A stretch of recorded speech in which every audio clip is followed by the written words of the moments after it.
ऐसे पीएम मोदी कहले सब नेता लोग से महान हो। ऐसे पीएम मोदी कहले सब नेता लोग से महान हो। मोदी जी कहले रहले एक दिन बनी भारत महान हो। काला धन सब बाहर लाके कैले उपकार हो। ऐसे पीएम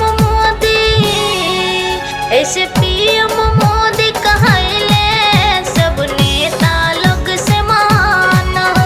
ऐसे पीएम मोदी कहले सब नेता लोग से महान हो।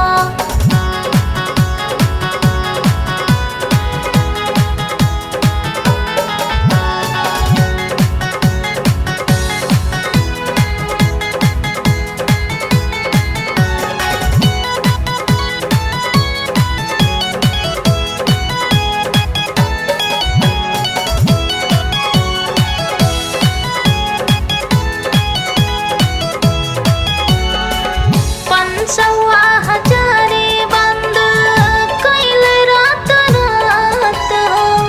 दाऊद इब्राहिम के कैल बर्बाद हो।